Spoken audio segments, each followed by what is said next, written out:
What is up, everybody? This is Recap Rewind. I'm J-Lag. And I'm NB. And we are recapping and reviewing American Horror Story, Episode 9, Fire and Rain, y'all. And don't forget, guys, stick around for the ending because we are going to go through our recap roundups, our best moments, our best lines. So be sure to stick around for that. And for anyone who's just joining us for the very first time, thanks so much for coming through. Make sure you guys subscribe to our channel. And also for anyone who is joining us once again, thanks for coming back. Let's get into the episode, y'all. So what'd you think of the episode? It was good.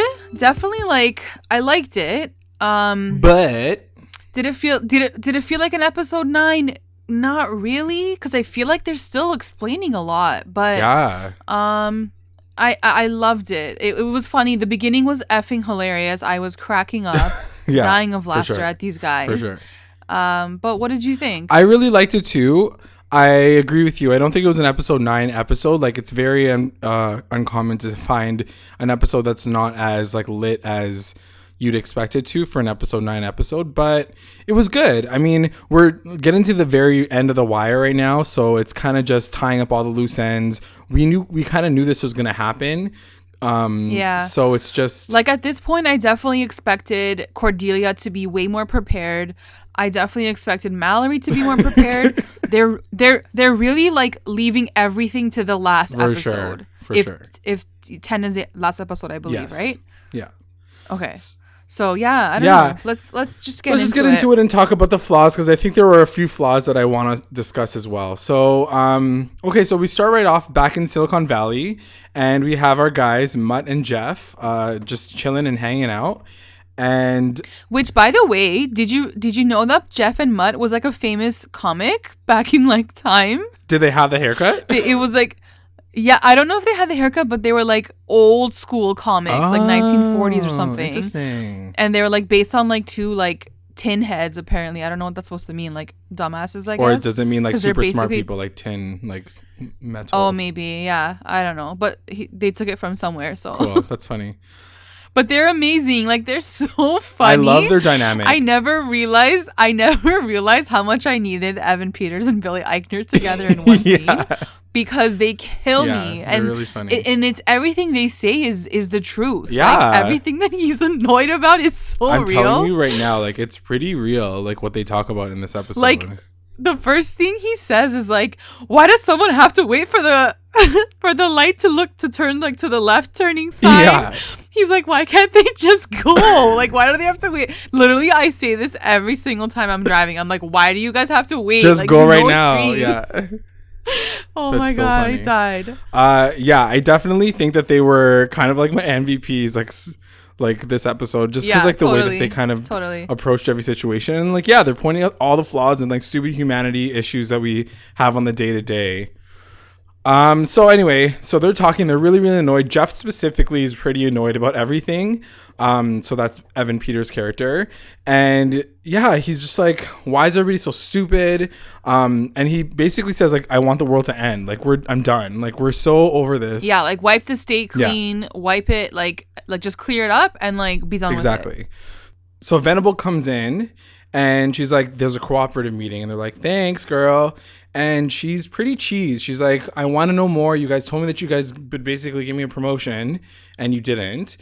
And they kind of I guess demean her a little bit, and they're you just need to figure out your own situation, and you need to look inside if you're that unhappy. Yeah, because she's basically I'm not happy. I've given my life to this entire company, and I'm not getting anything in return. Right. And they're well, sorry, girl. Tough luck.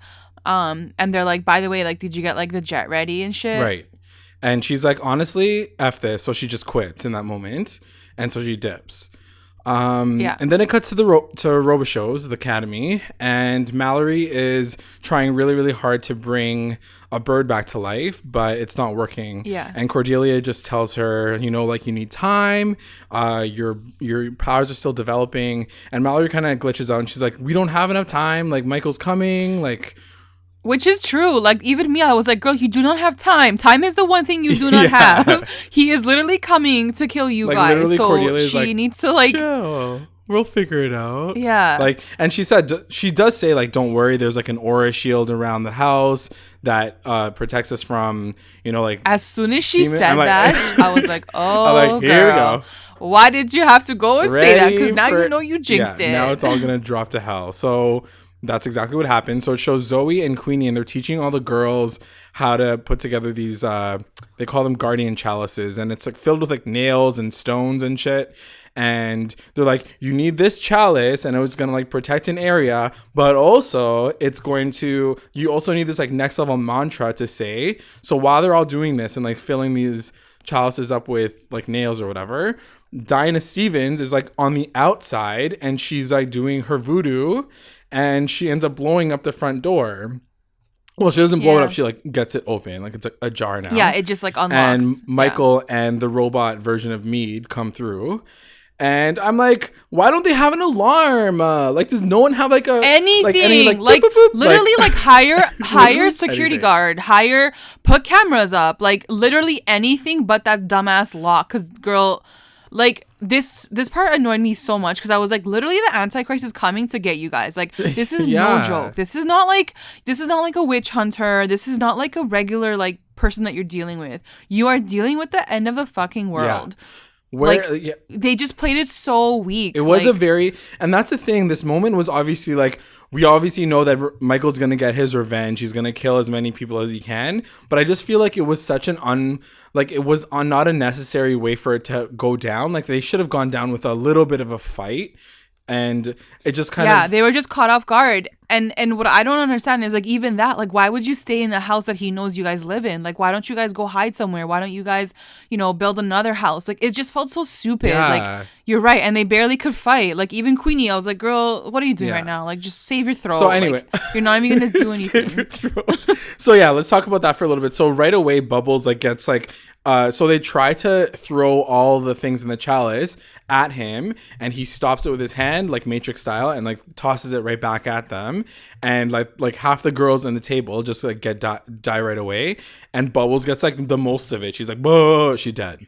So she dies right away. Yeah. And then Mead comes out and she freaking like opens her arm. She's got like a freaking machine gun in her arm.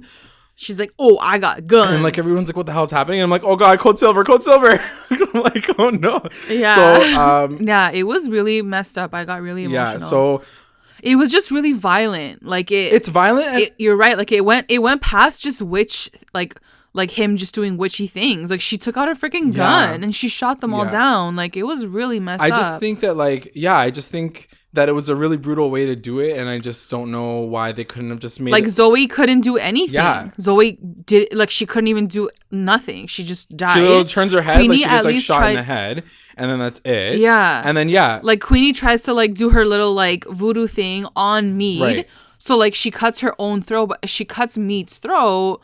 But like this girl's a robot, like nothing really. And in this moment, I wrote down like, why couldn't she just slit her throat and kill Michael instead? Like literally, like that's. I guess like in that moment, that's what I thought she was doing. That's what I thought. I'm like, oh, she's gonna cut Michael's throat and like he'll like magically heal, but like she goes for Mead. Yeah, I was just like, what the hell? Anyway, so right in that moment, she dies too, and he's just going around like just killing everybody. And Mallory, Cordelia, and Myrtle are upstairs. Pause really quickly. Where the hell was our girl? I know Leslie Grossman. And thing, even Madison, like Madison and thing were not there in the house.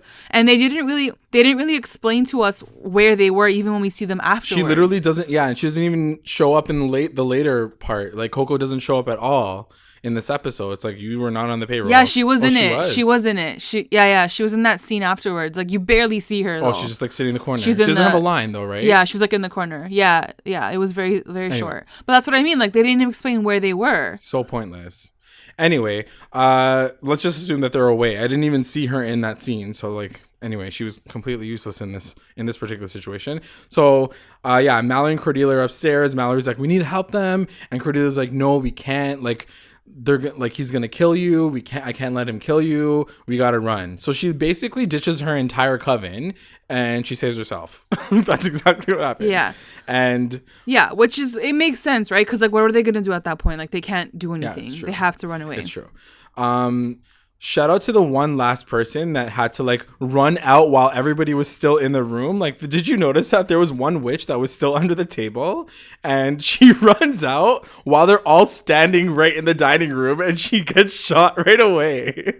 I was like, oh my God, I didn't even notice. What a useless person. What the hell? Anyway, so everyone's dead and Dinah comes by and she's like, okay, so like, are we good now?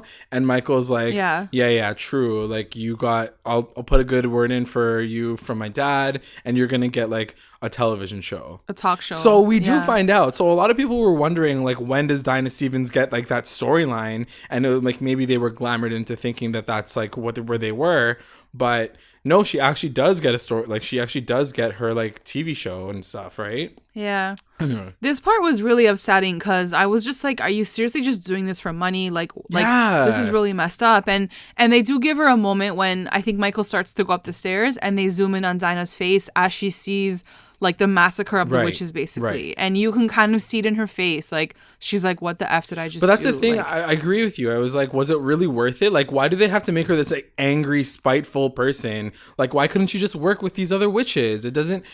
What I didn't understand is after all the power Michael seems to have and says he has, did he really need Dinah Stevens to open that effing door for him? I guess so. Yeah, I guess so. That part didn't make sense to me because I'm like, he can do all of this, but he can't do one little measly like unlocking door spell. That's true.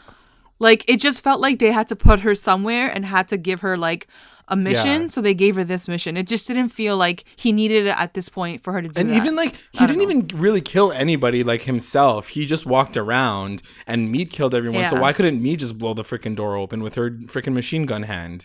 You know, like... Well, it just anyway, whatever. It just, that's what I mean. Like, I think cinematically it was crazy, but like seeing this very one-sided fight is kind of annoying, especially at episode 9. I wanted to see a bit of a war, some tragedy in between. We didn't even get like a battle. It was like a literal massacre. So I wasn't okay with that. Anyway. So we get a shot of after the whole massacre, Mead and Michael are talking, and he's frustrated because he didn't get the witches that he wanted because Cordelia and Mallory and Myrtle have disappeared. So he's like, what the hell? I'm so pissed. Like, why can't, like, where is everybody? And Mead is like, don't worry about it. And then there's like a slow zoom out from like the frame, and you find out that it's the guys in Silicon Valley, Jeff and Mutt, and they're writing things in a computer to talk through Miss Mead. Which I thought was hilarious. Yeah, they're basically just texting. They're like writing her dialogue, basically. She's just like reiterating what they're typing. Yeah. And this was a big moment because you're seeing, you know, Michael just came off this crazy massacre moment where he was totally in control and like totally had a plan. And then here it flips to like me being controlled by these two dumbasses in Silicon Valley. And he's totally buying it. He's kind of just like, what should I do?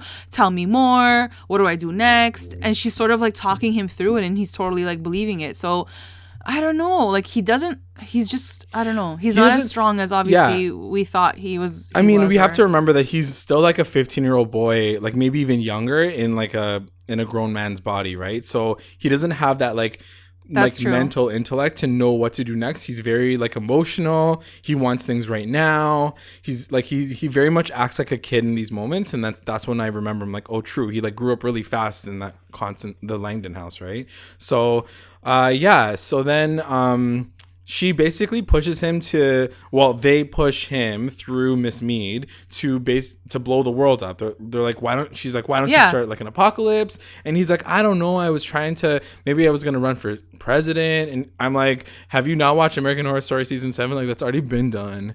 So they make a reference to the Omen 3, which I guess is kind of like he's trying to like pull references to figure out what to do next because he has no other point of reference to know what to do next. Yeah, he's lost. He's just lost.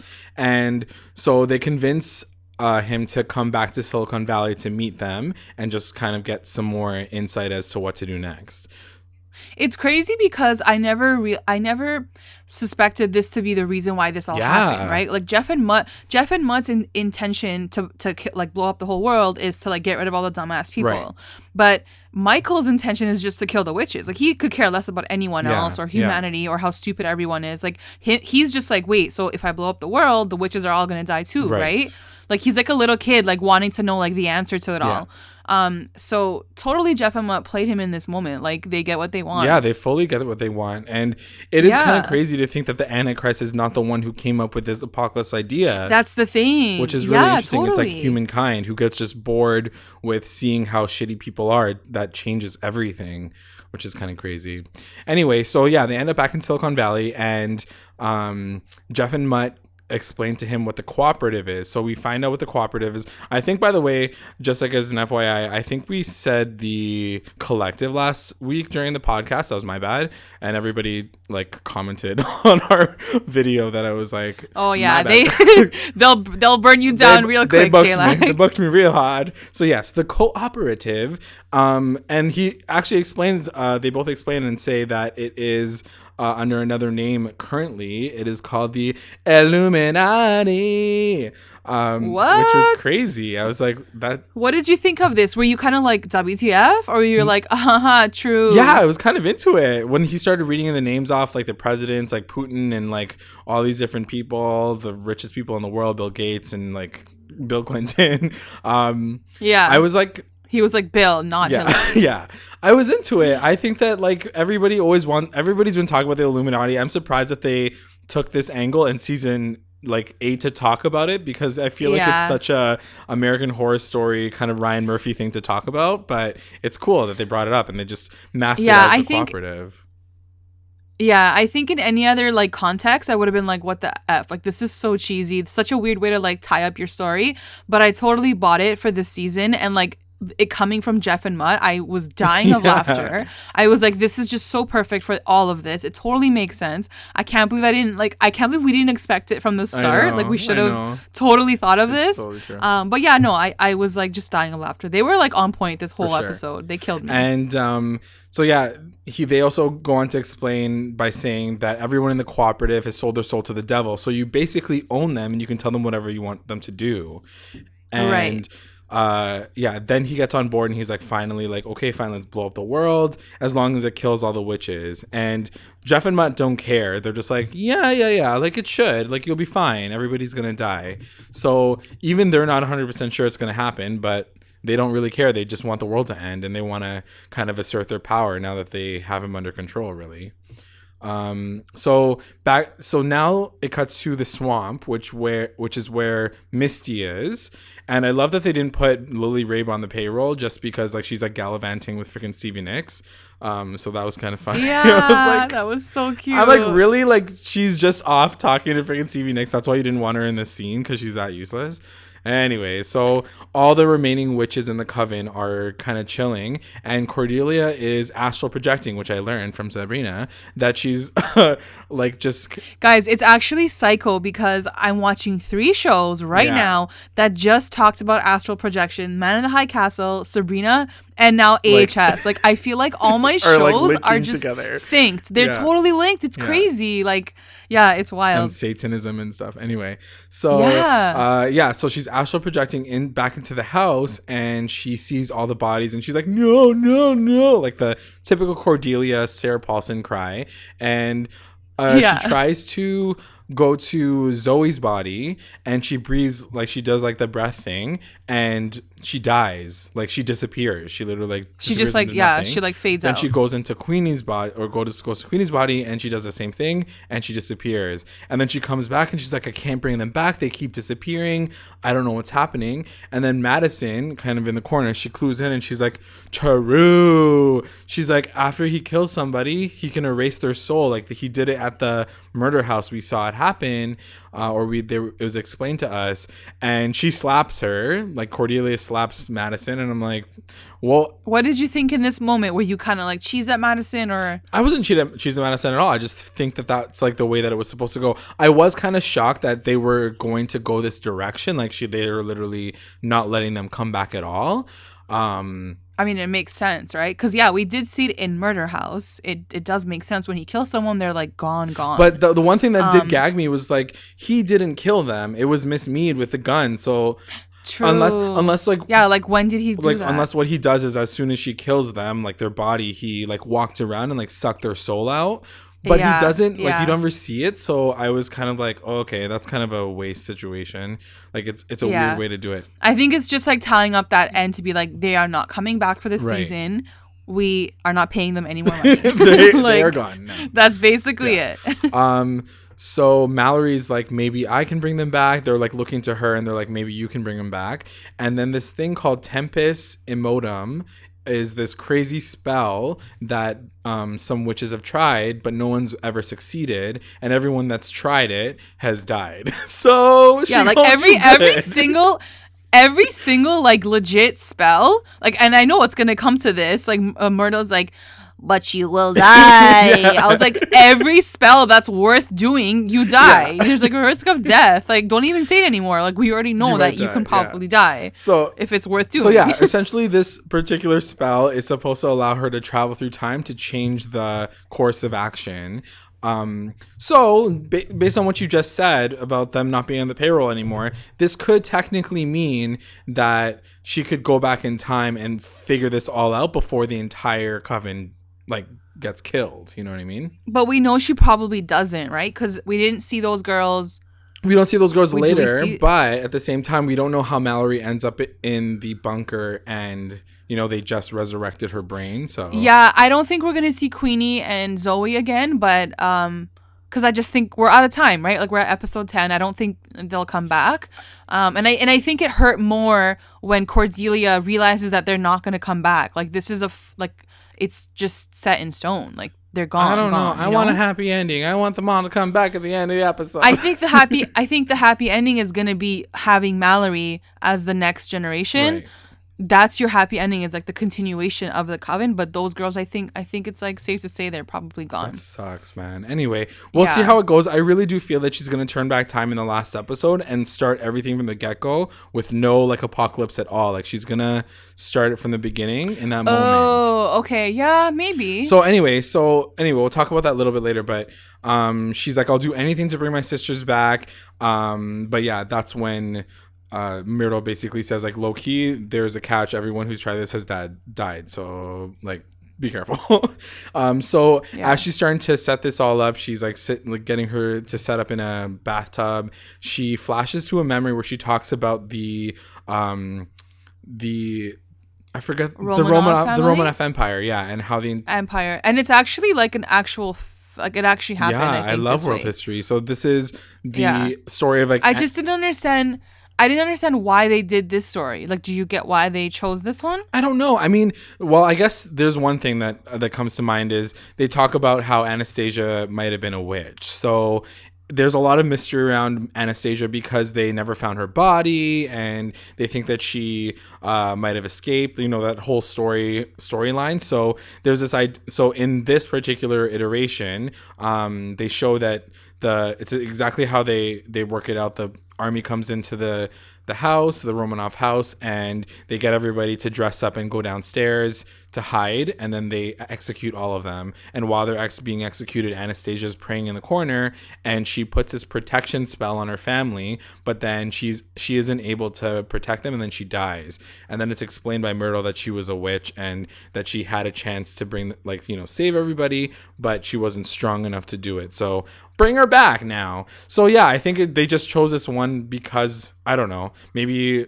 Ryan Murphy has like a fascination with Anastasia. I don't know. Yeah, I just didn't understand like the Siberian history, but I just, maybe Mallory's connected to that family somehow. Like, maybe that's her bloodline. Yeah, like, I don't know. I just found it so random that like they took us back to like 1918 Siberia. Like, I just didn't get the connection. I was a little confused too because they use this as their dry run. Literally, Cordelia is like, so why don't you come back and bring Anastasia with you and save her life, and we'll see if you can do that one that like was 2 hours ago. Like, what the fuck? I don't understand how this was your test. I know. So I didn't understand. Like, that's the one thing that I was like, what the hell is happening? Because I didn't really understand, because the freaking stakes are so high. If she doesn't win, she's literally gonna die. Like, could you not make her like go 2 minutes back in time to like steal something from the house or whatever? Like, she literally gets her to go 200 years beforehand.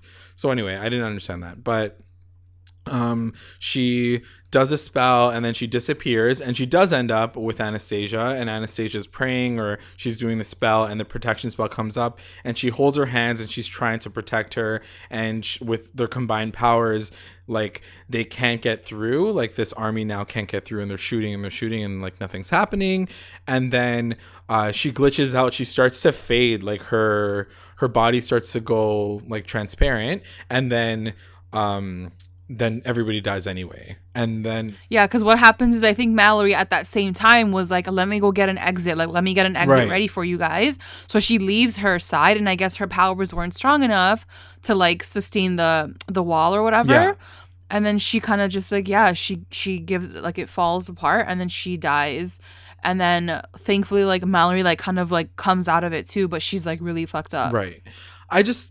I didn't understand why, like, what was the plan? They didn't even say, they're like, get Anastasia and come back. Like, what? Like, she couldn't even get out of the room. Like, forget bringing Anastasia back. Like, what the hell was the point in that whole situation? This is a moment where I'm just like, why have we never heard of this type of spell? Why? Like, I hate how they introduce things so like some late next level into the spell game, now, into the season, especially now. We've already had a coven. We've already had a witch season. Yeah, it's true. So I feel like something like this should have been sort of maybe even talked about or mentioned. I mean, maybe it was. Hopefully, maybe one of our fans remembers. Maybe one time they just dropped the name of the spell. I don't know. I don't think they have.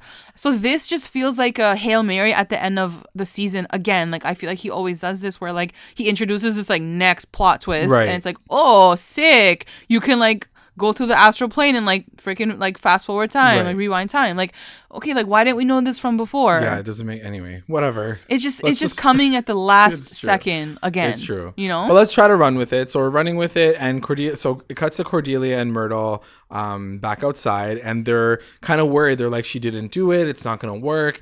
And Myrtle's like, no, she did it. She just like isn't like 100% powerful enough. And Cordelia says that she's never going to be powerful enough until I'm actually dead, and all of her power is transferred over to her.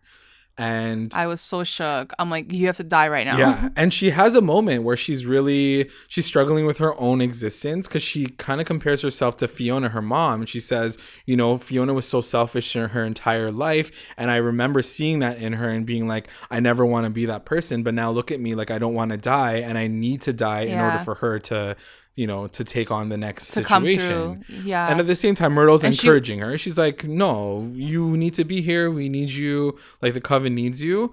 But yeah, she's having some moments where she basically says like, I need to invoke something called the sacred taking, which will, I guess, extract all of her power and kill her. And then it'll all be sent to Mallory right away. Yeah. I mean, I think that's the ending for Cordelia. And I think I can see it happening, her sacrificing herself for, you know, the continuation of the coven. Right. I don't think I don't want her to like to see Michael kill her. I feel like that would be a waste. So if this is the way she's going to go, where she's going to sacrifice herself, like I think that makes the most sense. Right. I feel like it's the most like beautiful way for her story to end. If that's the case, do you think that what she saw in her premonition is going to actually come to reality? Because in that moment, she doesn't have any power. She tries to stop the zombies from killing her, and she doesn't have any powers left. So do you think that that's her moment? Oh my god, yeah, like maybe her like life actually ends there. But if that's the case, then maybe Mallory will, I don't know, we'll see how it all ends. But yeah, so essentially she says like, we just need to buy some more time. Like we need to figure out what we need to do next. So then it cuts back to the Warlock School, and they both go downstairs and they're trying to find everybody, but everybody's gone. Like they can't see them. It's like quiet. It's quiet.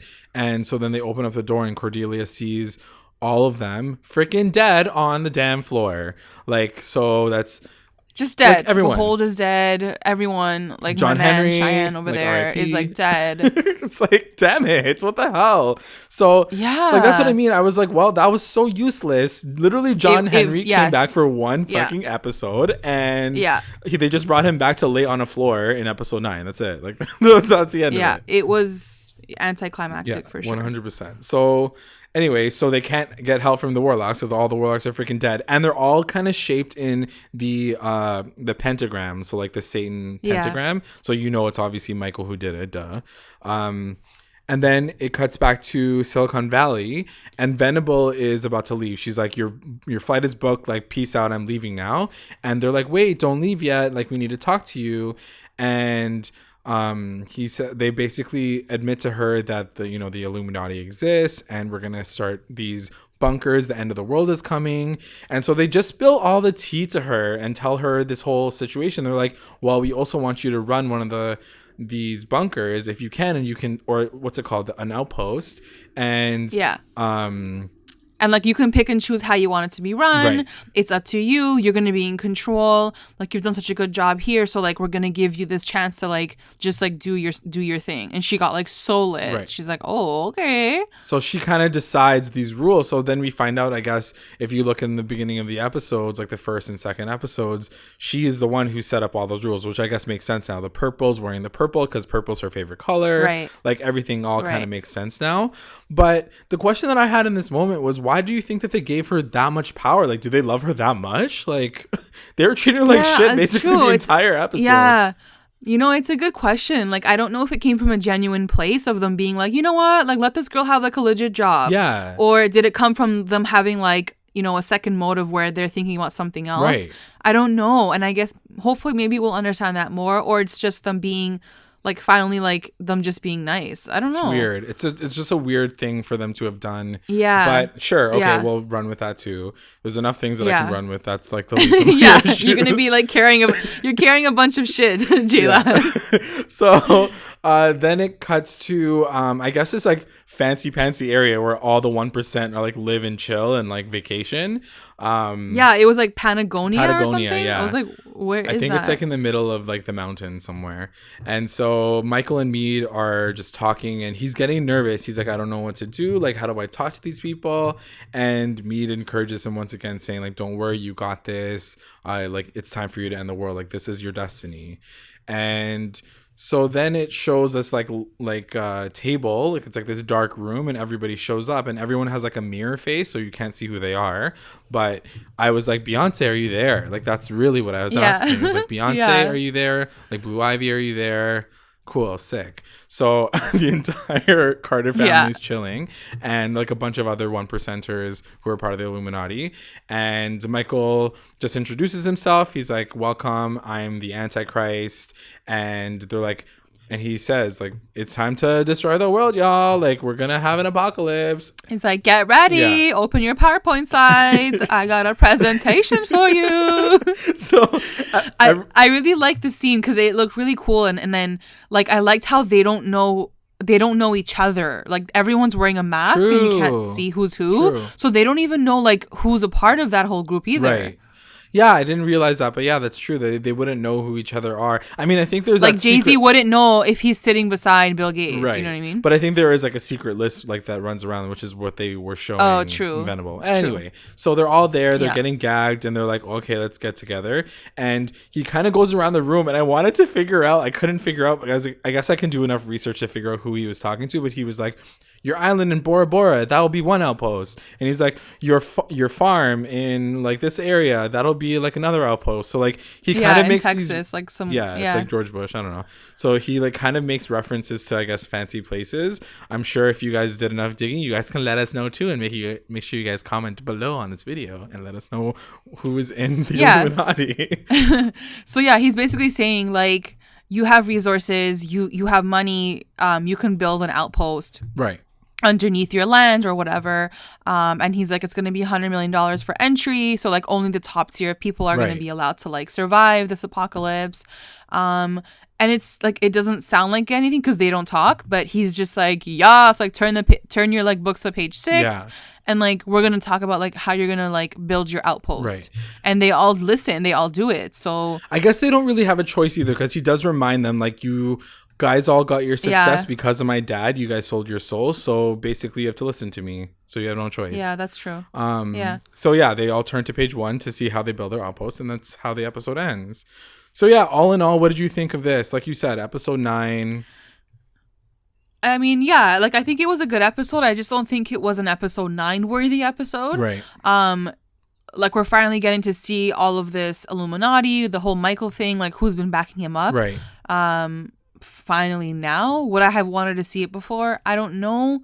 But I just feel like they're saving a lot for episode 10. For sure. And I hope it's going to be like an extra long episode, because if that's the finale, then I don't know how they're going to fit everything in and make it all connect, because remember, we still have to go back to like the future. Like we have to go back to the present time and figure out what the hell, how that all connects, unless, like I said, Mallory turns this all around and it just goes back into a time before the apocalypse and like everything's reset, which that would be crazy, which I am kind of down for. So I am down for like that being her power and like her final situation, but then she resets everything. Yeah, but then Cordelia has to die anyway, so Cordelia is not in the past, like she's just dead. But like everything else is reset, which is kind of cool. I think I'm down for that kind of moment where she's like, goodbye everyone, really cool. And then like she resets everything. Aww. That'll be. I just want it to be emotional, real talk. I really do want it to be like this beautiful, magical moment. I think it will. Like get rid of Michael, like squash that negativity in the world, and then like somehow like, I don't know, the sisterhood, like reshape the world, make it more beautiful. Yeah, true. Yeah, I think we will. I think I want to see that too. I think we talked about a couple episodes back when everybody's sitting around the table at robo shows and everyone's kind of looking at each other and you have that emotional moment where you see everyone for the last time. I think that's what we're going to see this episode too, because I think you're right. Like this is probably the last season that we're going to get the Coven, and I'm okay with that, but I want it to be a really good ending. Like I want Queenie to have a good moment. I want Zoe to have a good moment. Then that's why I don't think that's the last time we saw them. I just want everyone to come together, use their powers like Sailor Moon, and just like win, and then everybody can like disappear for. I hope so. I really hope so. Anyway, let's get into our recap roundups. Best moment. My best moment has to be, I think, the meeting at the end, the Illuminati meeting at the end. For sure. I think that we finally get to see who this group of people are. Like, what is this about? Why are they backing Michael? And like he even gets into the details of like how are they going to build these outposts that we saw in the beginning of the season. So it was just a really cool scene that I think we finally got to see. Yeah. I'm gonna have to agree with you. I don't think that there was anything specific in terms of that I can think of other than that moment, because I think it all just kind of leads to this meeting. So yeah, I'm looking forward to seeing what they do with the next episode. WTF moment. What was your WTF moment? My WTF moment has to be the witch massacre. Yeah. Not because I wasn't expecting it. Like it's obvious that that's what was gonna happen, but just seeing it like visually like was really shocking, and it was actually really emotional, because if that is going to be the last moment where we get to see Zoe and Queenie and even Bubbles, right? Like I don't know if I was down for that ending, and it was so effing sad, but yeah, it was shocking to see, especially the gun violence. Like it's one thing to just like throw screws and like they get stabbed and they die, but like to see her gun them down at the table was like really messed up. Yeah, I agree. And it's almost unfair, like we were saying. It was such a one-sided fight that like I was kind of like, WTF, why is this happening right now? Why can we have a little bit more of a battle? Yeah, I get that too, but also like if you think about it, they did have a chance to battle. They could have set themselves up in a better position and not stayed at the same house, and clearly Cordelia's spell wasn't strong enough, so like they could have prepared themselves more, I think, and they just didn't seem ready for him. Yeah. I mean, they weren't ready for him. They definitely weren't ready for him. My WTF moment between that one is also the Anastasia test. I think that her going 100 years back in time to find a historical figure and bring her back was a little bit of a reach for just a regular dry run to see if she has that ability. So, and she literally could have died. So I just think that it was kind of extra. I was okay with it kind of, because I'm down for some world history, but at the same time I was like, what's the connection? It was kind of random. Yeah. Like, because they've made comments where like Mallory is connected to like the Salem witches. So like if they had done something with the Salem witches from like 1918 or whatever, then I could be like, oh, okay, they're gonna go here with that. True. But like, why bring in like Siberia? Like I just didn't understand. I just didn't understand the connection at all. Yeah, I agree. Salem would have been a cool throwback for sure, especially for Coven. If that was the last time we were gonna see them, it would have been a cool way to do it for sure. MVP. Who's your MVP? my MVP is gonna be Jeff and Mutt, just because I think they not only did they were hilarious in the beginning sequence, but I think they really do control Michael in a really surprising way. And they are sort of the instigators of all of this. Their idea was to blow up the world, and Michael totally falls for it, and he goes along with their plan. So to think that this is all happening because of these two dweebs, it's pretty crazy. It's true. I have to agree with you. My MVP was them two, but more specifically Jeff, just because he had some really great lines this episode. And you can tell, God, I can't wait. He's a little bit more, he's a little bit, I just feel like he's a little bit more passionate about what he's doing and what he thinks about the world. So I think he was definitely the one who decides to do all these things, let's fuck with the Antichrist and all that kind of stuff. So yeah, he was definitely my favorite character. LVP. So my LVP is going to be the Warlocks. I just think that they were useless. They literally had them lie on a floor for episode 9. And I was like, you didn't even get to see the fight. You didn't get to see anything. You brought back these actors and we didn't get any moments with them. I just don't understand what the whole point of that was. And they're obviously not going to be helpful in the final battle. So it's what the hell was that all about? Yeah, I totally agree with you. Between Dinah, we had the same LVPs between Dinah and the Warlocks. I just didn't understand the Warlocks. They came all the way, they came to this point. We could have, at least if we had seen a scene with Michael fighting them and them trying to fight a little bit and then they just die, fine. But to cut to a scene with them just dead on the floor, I was like, that's it? Really? Do we even need these guys in this season? What did we need them for? They barely did anything. Yeah, they literally they could have just exactly. They were just the patriarchy and then they died and that was it. Yeah, and to see Behold sitting there he's lying there dead, I was I loved his whole thing with Emma Roberts and how they went to the murder house, and it would have been cool if a couple of the Warlocks kind of just moved over to the coven to kind of keep them all together, but no, Behold just went back there and he died, and it was just felt for nothing. And I agree with you, and I think that would have been a really cool way to do it, there's been this whole conversation about sexism and men versus women, even the Warlocks versus the witches. Why couldn't those two at least come to the coven so they would have made this next generation of Warlocks and witches in the same coven, because there's always been this separation even with Cordelia. So it would have been a cool way to bring everybody together, but they fucking died, so it was kind of stupid. Anyway, waistbands, I said, literally waistbands all over the floor. But we'll see. Maybe that whole thing with Mallory is gonna bring it all back together, and maybe we will see that magical coven one day. The best line. What was your best line? My best line is gonna go to I think it's both of them, both Jeff and Mutt. Yeah. The first one is, the worst part is I just realized I hate this fucking coffee. This coffee tastes like burnt asshole. And he's holding a Starbucks cup, obviously, and I'm so I swear, I feel like we've described it this way at some point in our lives. It literally just tastes like burnt, bland, burnt, grossness. And then the second one was, even Jesus needed time to figure shit out. That's why he went to the desert, bro. I just love the way their lines were just. They were so. I know, funny. it was so good. It was so good. My best lines, I have a couple as well. Two of them are from Jeff. They say, he says, when did everybody become so fucking stupid? And Mutt answers and says, maybe they weren't so smart to begin with. And then so true. Again, Jeff says, people suck, they're selfish and short-sighted. All anyone cares about is immediate gratification. And then in that moment, he snorts a line of coke. Yeah. And I was like, as he wow. goes to do a line. It's so funny. And finally, one last one is Mallory saying, you want to send me 100 years into the past to thwart the Bolshevik revolution? And then Cordelia's like, we need a dry run. I'm like, what? Which is exactly what we were talking about. Why the fuck are you using that as a dry run? And also, I love how Billie Lourd delivers lines. I forgot how funny she is when she's just being dry ass humor. She's very dry. And I just love the way she delivers her lines. So it was very Spitfire. You want me to do that? Are you crazy? That's it. Very monotone. The only thing I could say, and I'll say it here, is with her, Billie Lourd, and it's not really her as an actress. It's more the character.